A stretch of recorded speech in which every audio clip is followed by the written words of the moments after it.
ladies and gentlemen, it is time for another edition of the Weekend Gamers once again. And we do not have Dominic this week because he is busy with Memorial Day plans, but I do have Daniel and Luke here with me. Hello. Hey everyone. Yeah, and as you can see here from the screen, for this week's game, we are playing something that has not been featured on the show in the last couple of months. We are replaying some online matches on Splatoon 3. Now, there was a Splatfest on this game last weekend, but Daniel and I didn't really have any interest in participating in it because, well, the theme for it kind of sucked. Yeah, we basically talked about this past week right here on why we were not interested in that right there. But to all the people that did participate in that, I hope they did have a good time. I'm sure they did. However, there are some more, some other things I do want to talk about here. Some good things. First off, this past Monday, which would have been on the 20th, my channel hit 5,000 subscribers. And I was actually mentioning that to Daniel before we went on the air today. Yeah, for you hitting 5,000 subscribers on your channel, Mark, that is definitely a very impressive. I'm very, very proud of you for making it to that goal. Now, keep in mind, I've been on YouTube ever since 2006, and I do believe this is the first major accomplishment that I've achieved in terms of a subscriber milestone in all the time that I've been on YouTube. So, I am honestly very proud of myself for that. I'm very glad that you did that. With you being around on YouTube for quite a while here, that is quite a significant milestone for you to reach. So, in fact, I've actually been on YouTube about as long as Aubrey has, actually. Now, of course, with Aubrey, he's gone through several YouTube channels, but his current one has been his main one since 2013. Where, of course, with me, I've just had my one YouTube channel that I've used for the entirety of my time on YouTube. And honestly, that actually makes it a lot easier for looking up content on the channel. And speaking of Aubrey, I do know that with his current channel that he has, when he first started it, he was known as Station 87, and then there was one time when he had to change his name from Aubrey Scott Productions, and then there was another time when he changed it to Aubrey Scott Arcade Pod, and then after that there was Aubrey Scott Enterprises, and he currently goes by this channel name that he used in the early 2010s from what I know, with this obvious 1987. Yep. And speaking of Aubrey, in a few weeks or so, it will actually be his birthday. Yeah, I bet he's certainly looking forward to that. And since you mentioned it, my birthday is coming up very soon as well, in just a few weeks. Yep, so Daniel's birthday's coming up, and next weekend is actually the birthday of someone else in our group. He is not with us today, though, but it is going to be his birthday next Saturday. That being Nick the Enlightened. Oh, yeah. I'm sure our good friend Nick is definitely very excited about his birthday soon as well. And we won! And that is a win for us to start off. Yep. And now, of course, I did finish filming Daniel's birthday special earlier today, as I mentioned to him before we went on the air. So this upcoming week, I'm going to be focusing on trying to work on Nick's birthday special, so that way I can have that ready to go for next Saturday. And another thing I should also point out, and I will point this out right now, our June schedule for the show is actually not going to be starting next Saturday, because I will be up at Casino Rama next weekend seeing Wheel of Fortune live. That would definitely be a great time for you, Bar. Yep. So as a result of that, the next new episode after this one will not be until the weekend of June 8th. Now, despite this though, I will still be on N-Man's channel next weekend for the next edition of Mike and Mark After Dark over there. So that is definitely going to be a lot of fun. Yeah, I'm sure it will be. Yep. And now I just mentioned about Wheel of Fortune Live, and that actually brings me up to something else I was talking about with Daniel before we started recording this episode. So on one of this week's episodes of Wheel of Fortune, I think it was the one that aired this past Thursday, it was one of the early game toss-ups. I think it was either the $1,000 level or the $2,000 level. I'm not quite sure. But someone rang in and said, right in the butt. And, like, what? Yeah, that was the exact one that I do know about right there. And I believe it was actually in the $1,000 toss-up, from what I know. So, and for what I am aware of that, that one person said that pretty much letters in the first world. yeah, but still, like, the way it came out, like, I'm like, whoa, family friendly, huh?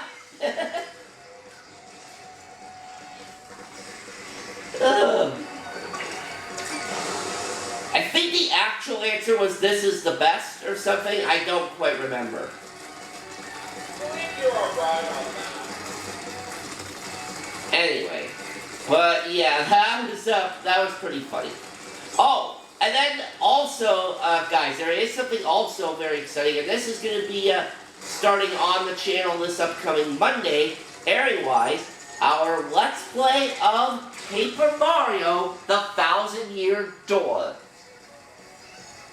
Oh yeah, I hope everyone that has the Switch version so far right now is having a great time with it.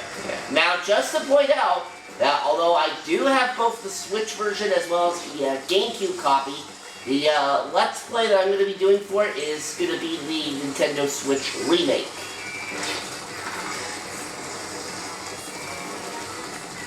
And I especially do know that Eber is especially the remake of 1,000-Year Door on Switch himself, since that is his favorite game of all time. Yeah, and actually, I believe leading up to this remake, he was also doing a stream playthrough of the GameCube copy. And I did notice that, and by the way, speaking of Eber, I actually did watch the first part of the stream playthrough of the Switch version today it came out. Oh, nice. I believe the copy that he bought was a digital copy, if I remember correctly.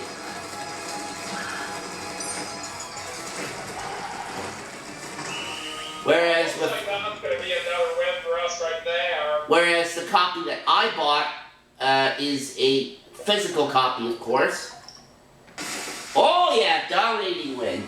Now, the kind of downside with this game is that if you're in the US, for whatever reason, the GameStops down there did not offer any sort of pre-order bonus, which was kind of unfortunate. But up here in Canada, if you pre-ordered at GameStop, you actually got a little sleeve that replicates the original GameCube cover of the game. So that is pretty cool. Yeah, I really like what they done with that. Yeah, like definitely gives it a nostalgic feel. That's for sure. And since we were talking about Wheel of Fortune earlier, that show that's reaching 8,000 episodes not too long ago. Yep. In fact, this past Friday on May 20... let me see. May 26th. Yeah, that's it. May 26th was the 8,000th show.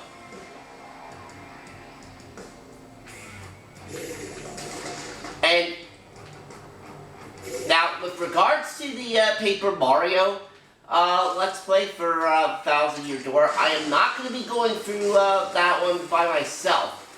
Brandon Hinkle, he has played through the game before, specifically on the GameCube version of it, so he is going to be helping me out with the game. Yeah, I'm sure he'll definitely be great assistance to you. Yep. I mean, particularly when it comes to Chapter 2, which is the point I've gotten up to right now, recording-wise, and of course if you've played the original GameCube version of Thousand Year Door, then you would probably know that Chapter 2 is, it's not particularly fun. Oh, what's that? That's the chapter with all those punies, but it's also notorious for all the excessive amount of backtracking. So, yeah, that's not gonna be fun. Oh my god. Yeah. Now, thankfully, the GameCube remake does kind of ease up on the backtracking a little bit. Unfortunately, they don't do it with Chapter 2, but with Chapters 4 and 5, from what I heard, they do kind of ease up on the backtracking there, with those chapters. Yeah. And at this current moment right now, there are only 2 more weeks left of past save that posted to the origin. That there are. And another actually change they made with the Switch version for Thousand Year Door is that if you die, you could actually start right again from the point at where you died, rather than having to go back to your previous save block and get back to that point all over again.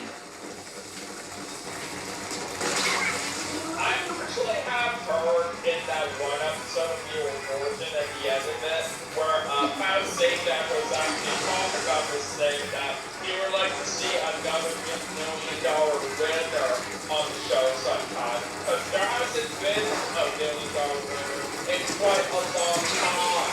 Yeah. Well, if Pat wants to see another $1 million winner before he officially retires, and there's 10 shows left in which to do it, and I have a feeling that it's probably not going to happen, because otherwise they would have spoiled it by now. And you never know what can happen if Tony will goes always. Well, that's true. But I think the time we had $1 million winner, it was all the way back in 2014 during Teachers Week. Yeah, I think you're right.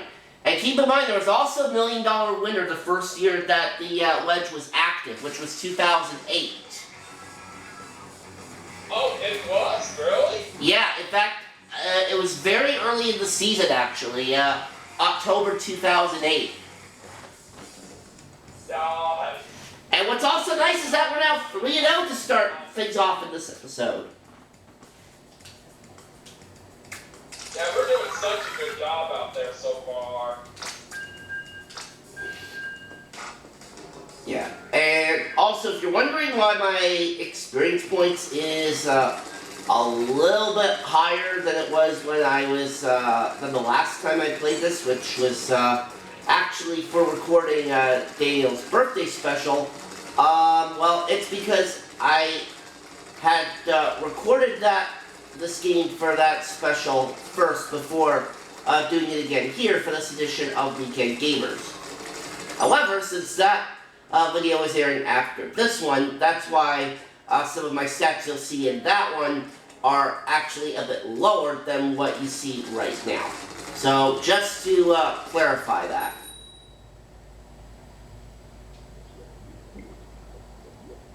And if any of you guys saw this past Wednesday night, it was basically the end of the season for Jeopardy Masters, and Victoria Gross became this year's champion of that tournament. So congrats to her on winning that. Yes, congrats to her indeed.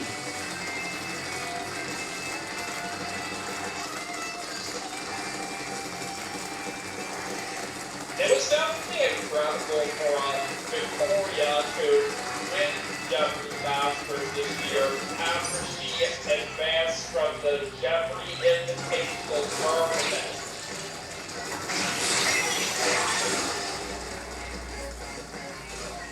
I bet when the Invitational Tournament comes up again next time, I bet there's going to be another great list of players that are going to compete in that. Well, we'll see what happens.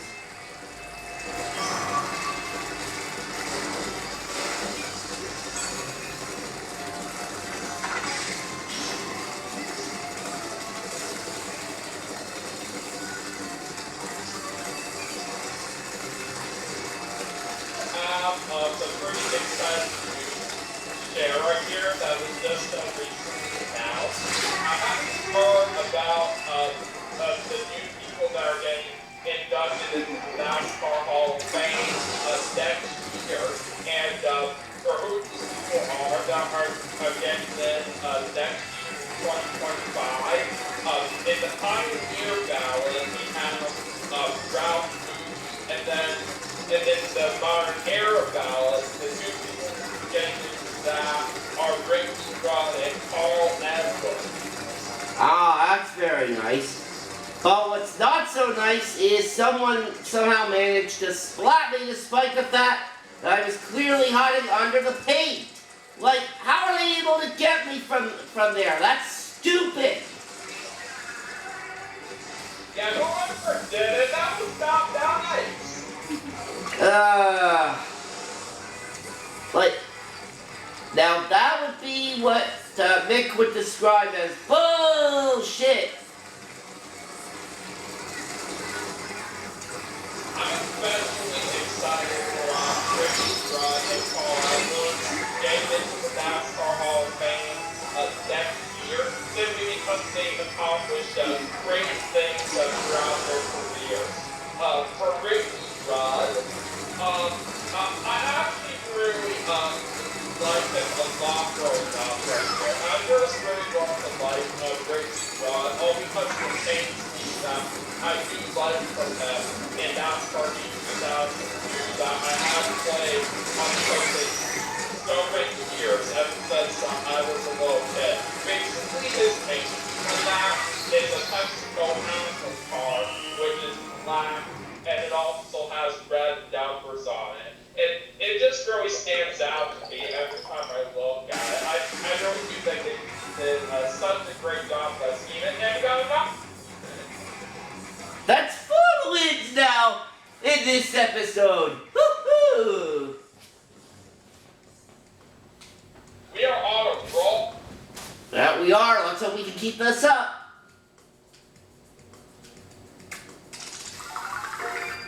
Ooh, and I got a catalog level up. Nice.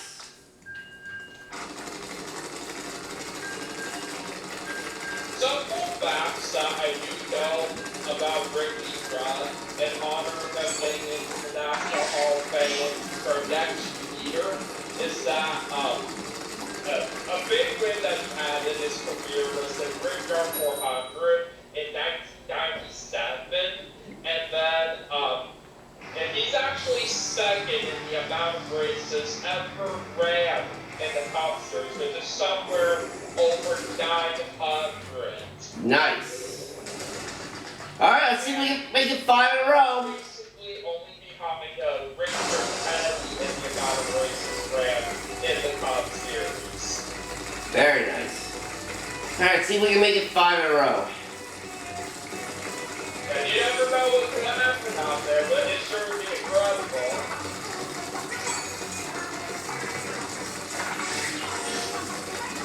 So, 50 being a Ricky Rudd fan, I'm definitely very proud that he's getting into the NASCAR Hall of Fame next year. I can't wait to hear what this speech is going to be like at the moment when he gets said.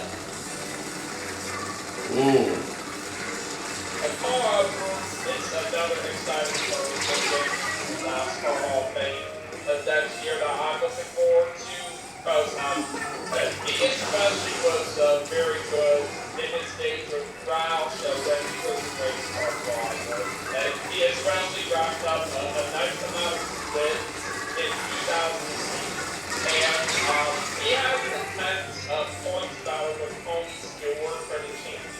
in 2011, and they literally conquered each other at the very end of the season.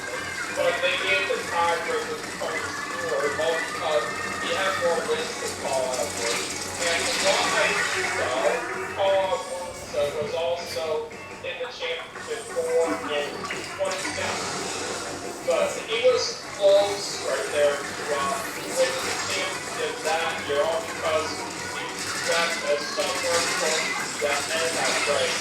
And after that happened, a couple of months later, Paul Edwards was stepped away in his prime, which nobody ever does.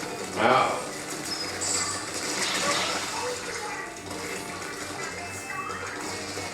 But still, overall, I say Paul Edwards was a great race car driver overall, back when he was in the top years. And a cool thing for him that I really did like when he was racing is that every time he would win a race, he would do a signature back. Oh, very nice. But I say Paul Edwards and that's about things in this career as well. And it should definitely be very exciting for fans to get into the NASCAR Hall of Fame next year as well. So for all of you NASCAR fans out there, for everything that I mentioned on getting into the NASCAR Hall of Fame next year, I hope you guys are excited for that moment once it arrives. And for when it's happening, those people what I mentioned, when they get into the NASCAR Hall of Fame next year, it's going to be sometime later on in January. No, not this time. Yeah, that's where our winning streak ends here. Well, can't get them all, though. Yeah, at least that's what some people say anyways.